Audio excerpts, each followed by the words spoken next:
Sa edad na 7 taong gulang, hindi pa nakakapagsalita si Ian Benedicto Solis. Kalaunan ay na-diagnose na mayroon siyang mild autism. Sumailalim siya sa tuloy-tuloy na therapy, kabilang ang speech therapy upang mapaunlad ang kanyang kakayahan. Isa rin sa mga hamon na kinaharap ng kanyang pamilya ay ang pag-manage ng kanyang tantrums, lalo na sa pampublikong lugar. As early as 3 and when he was 3.5 years old. So may nakikita na kaming mga parang kakaiba kay Ian that time. So pina-check namin siya sa developmental pediatrician, and that time may mga times na nagkakaroon ng mga tantrums yung bata, and then yung mga iba, syempre yung iba-iba yung mga tao sa mall. So hindi nila alam yung how to handle din yung mga tao with mild autism. Upang mahasa ang kanyang social skills, inirekomenda ng doktor na pumasok siya sa papublikong paaralan. Kaya nag-aaral si Ian sa Buena Vista National High School sa Magdalena, Laguna. Ang ating paaralan, dahil may programa ang DepEd na i-mainstream lahat ng mga bata na may special needs, dahil kailangan nilang matuto sa mundo kung saan hindi sila mapababayaan at makasalamuha sa kapwa nila. Ang kagandahan ng programang yon, dahil dito open sila for inclusivity, ay napapractice yung karapatan at kalayaan ng bawat isa at may pagkakapantay-pantay, hindi namimili. Sa tulong ng inclusive education, nabigyan si Ian ng pagkakataong makasabay sa kanyang kaklase. At higit pa rito ang kanyang naabot.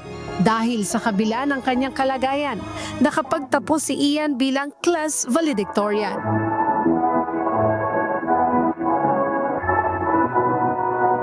Masaya at saka fulfilled. Ibig sabihin, hindi ka dapat mawalan ng pag-asa. Ibig sabihin, nagagawa mo matanggap yung mga challenges, na-accept mo yung mga challenges dahil posible pa rin na magiging maganda yung kailangan. So hopefully, magtuloy-tuloy ito hanggang sa mag-college si Ian at makapagtapos at makuha din yung kurso na hinahanap.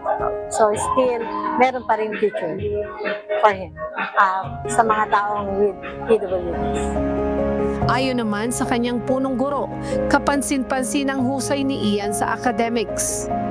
I'm very much happy dahil siya was assessed as genius. So, may pinakamataas siyang nakuhang marka, no? So, nakakatuwa dahil among all the other students, siya yung naging valedictorian ng aming paaralan. Suportado rin siya ng kanyang mga kaklase na humahanga sa kanyang determinasyon. Hinahangaan ko po yung mga taong kagaya nila kasi even na may disability po sila or hindi po sila hindi po kagaya namin, is nagagawa pa rin po nila na makisabay po sa amin. May special treatment, like kaibigan, gano'n siya. Kung i-approach namin siya, parang talagang tunay na kaibigan. Wala, kung baga, isasama namin siya or yayakapin or groupings, gano'n lang.